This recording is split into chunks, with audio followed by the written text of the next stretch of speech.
Harka fuuni jaallatamtoota hordoftoota obsaa miidiyaa sarviis nagaan keenya bakkuma jirtanitti isin haa qaqqabu jecha hanga xumura oduu keenyaarraatti waliin turan affeerraa keenya. Naannoo Affaaritti godambaan luusii ijaaramuuf akka ta'e dhagahame. Naannoo Affaar bakka hambaan lafee dhala namaa luusii argame naannawa Hadar jedhamutti godambaan luusii ijaaramuuf ta'uun biiroon aadaa fi turizimii naannoo Affaar beeksiseera. Itoophiyaa walgahii ministeerota fayyaa gamtaa Afrikaa dura taa'ummaan geggeessaa jirti. Muummeen ministeera Fidirii Abiy Ahmed namoota bara faranjootaa 2022tti dhiibbaa uuman dhibba keessaa tokkoffaa ta'uun barruu taayimsiin filatamuun isaanii gabaafameera. Guyyaa har'aa lammiileen Itoophiyaa 1,068 biyya Suudii irraa gara biyya keenyaatti deebi'aniiru. Muummeen ministeera Fidirii Abiy Ahmed namoota bara faranjootaa 2022tti dhiibbaa uuman dhibba keessaa tokkoffaa ta'uun barruu taayimsiin filatamuun isaanii gabaafameera. Akka barruun kun ibsutti tarree namoota dhuunfaa dhibba uuman 70 keessaa muummeen ministeera Fidirii Dr. Abiy Ahmed damee hooggansaa keessatti kan hammataman ta'uun isaanii beekameera. Muummee ministeera Fidirii Dr. Abiy Ahmed maxxansa akka lakkoofsa warra Awurooppaa bara 2019ttis namoota barruu kana irratti dhiibbaa guddaa uuman jechuun filataman keessaa tokko ta'uun isaanii ni yaadatama. Pirezidaantiin Ameerikaa Joo Baayiden, Pirezidaantii Chaayinaa Xi Jinping, Pirezidaantii Raashiyaa Vladimir Puutin, Pirezidaantii Yuukireen Zeleniskii, Pirezidaantiin Taanzaaniyaa Saamiyaa Suhuluu fi Pirezidaantiin Komishinii Gamtaa Awurooppaa Ursuulaa Voon der Laayen barruu Ameerikaa Taayims kanaan dureewwan dhiibbaa uumtoota ta'an dhibba keessaa kanneen tarreeffamanidha. Guyyaa har'aa lammiileen Itoophiyaa 1,068 biyya Suudii irraa gara biyya keenyaatti deebi'aniiru. Lammiilee Itoophiyaa Suudi Arabiyaatti haala rakkisaa keessa turan 1,068 gara biyyaa kan deebi'an yommuu ta'u isaan keessaa dhiirota 1,067 fi daa'ima tokko ta'uun ibsameera.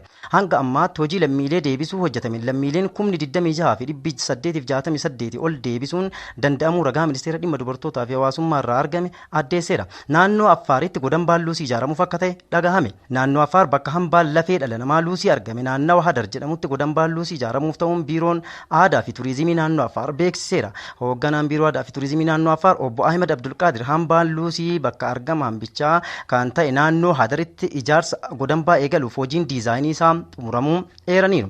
Ijaarsa godambaa kanas dhiyeenyatti kan eegalu ta'uu fi naannichi ministeera turizimii fi abbaa taayitaa eegumsa hambaalee Itoophiyaa waliin qindoominaan kan hojjetu ta'uu himaniiru.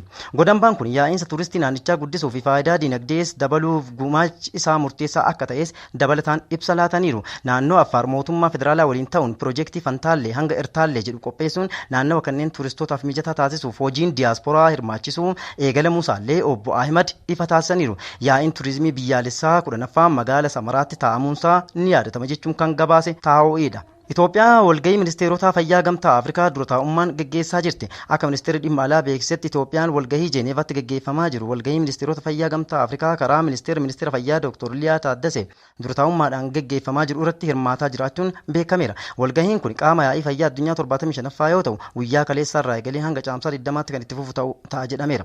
Yaa'icha irratti miseensota dhaabbata fayyaa addunyaa irraa jilli garaagaraa kan walitti dhufanis kan irratti hirmaatan yoo ta'u boordii hojii raawwachiiftuutiin kan qophaa'e ajandaa adda addaa irratti kan mari'atamuu ta'uus jedhameera. Naannoo Amaaraatti shakkamtoonni 4,500 ol to'annoo jala oolfamuu isaanii biiroon nageenyaa fi tasgabbii naannoo Amaaraa beeksiseera. Kanneen keessaa 210 lubbuu namaa balleessuun kan shakkaman yoo ta'u 917 immoo kan fiinxaaleeyyiin ergamni badii itti kenname ta'uu ibseera. Naannoo kanatti gareen faannoo jedhamuun leenjii waraanaa fudhataa kan turanii fi meeshaalee waraanaa dhuunfaa hanga gareetti hidhachuun isaanii himamaa tureera. Gareen kun naannicha irra darbees naannoo Oromiyaa bakka garaagaraatti uummata nagaa ajjeesuu fi qabeenya barbadeessuunis kan himatamaa jiran ta'uun isaanii kan yaadatamudha. Jaallatamtoota fi hordoftoota obsaa miidiyaa sarviis oduun har'aaf qopheeffanne kan xumurame ta'uu ibsaa miidiyaa keessan kana laayik, sheer, koomentii fi sabskiraayib gochuun hin dagatinaan dhaamsa keenya horaa bulaa.